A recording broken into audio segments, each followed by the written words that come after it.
Okay, you guys, here is my chunky knit jacket tutorial. What I did was I started with my basic slip knot. Mine are typically 3 fingers wide. Any bigger, personally, I think it gets a little loosey-goosey, and any smaller, it gets a little too tight and starts to curl. You're going to start with your basic foundation chain, which mine was about 28 inches long. When I counted, it was about 20 loops. Yep, see, right here, 28 inches.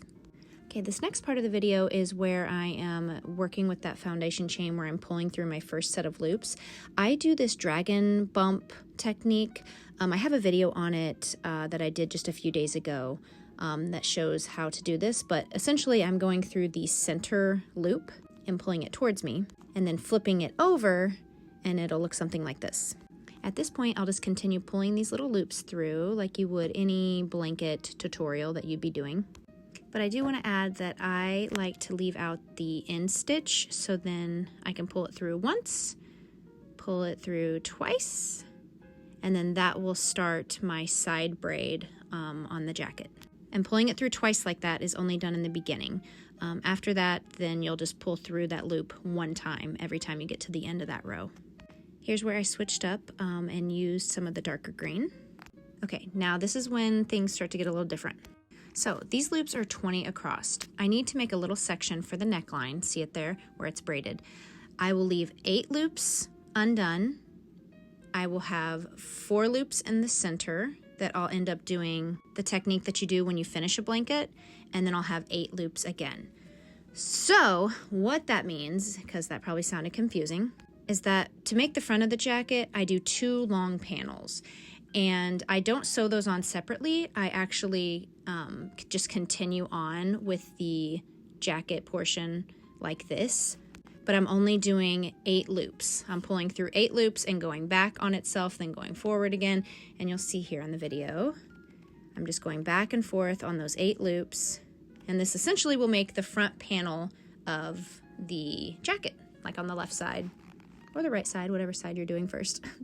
So as soon as you finish the panel and it's as long as you think it needs to be, this is going to be your own preference, because if you want a shorter crop jacket, you'll do the shorter. If you want it longer, obviously you'll make it longer. So this is to your preference. When you go back to this neckline area, you still have a loop hanging out there from when you finalized it. What I do is I just snip that loop in half and kind of tuck it underneath one, flame it, and fuse it back together. And it'll kind of hide itself. You'll see here in just a second. See?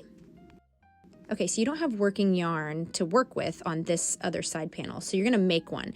I took a piece of yarn, folded it in half, and went up through that first loop on the far left side of the second panel, and you just start pulling through like the working yarn has been there the whole time.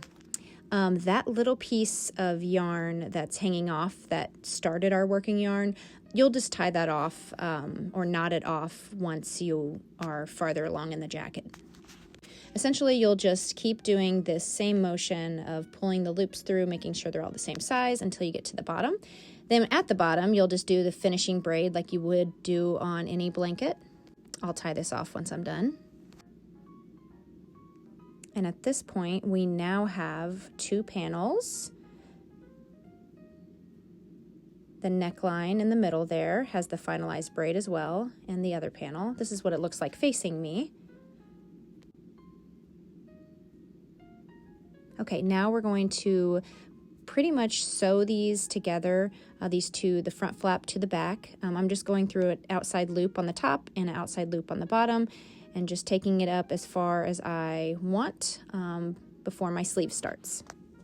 I think this is a good spot to stop right here. Okay, so now we're going to start the sleeve. We're going to do that same technique we did earlier where we fold the yarn to make working yarn for ourselves. We're going to go through the inside loop along this armhole here. So we're going to pull it up, leave this part to dangle. We'll just tie that off later inside the jacket. And then this working yarn section, we'll pull through this inside loop every time going around. Okay, and we'll just keep going around until we catch up to the other loop.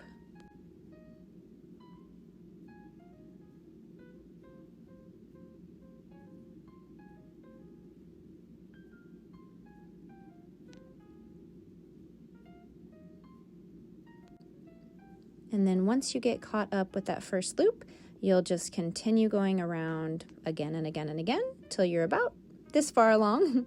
It goes fast, trust me. I ended up doing 12 rows going around and around and around, which you'll see me counting these here.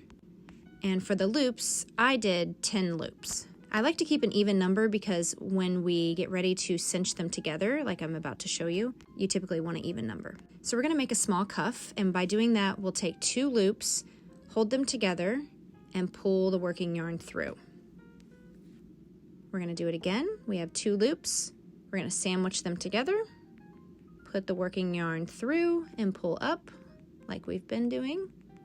This is going to cause the yarn to kind of have this like cinched effect, and it's gonna get smaller. If you want to have like a larger wrist on this, then you would just skip this step and continue on the way you were until you get to that length that you wanted. At the very end, when you feel like it's long enough or to your desired dimensions, then you just finalize it like you do a blanket, where you pull through, pull the next one through, go inside of it, and pull over, which I have a video on how to end blankets farther back on my channel. So if you need further explanation of this, you can see that there. But this is just the typical way you end most blankets here. And then I'll tie this off once I get all the way around with just a simple knot.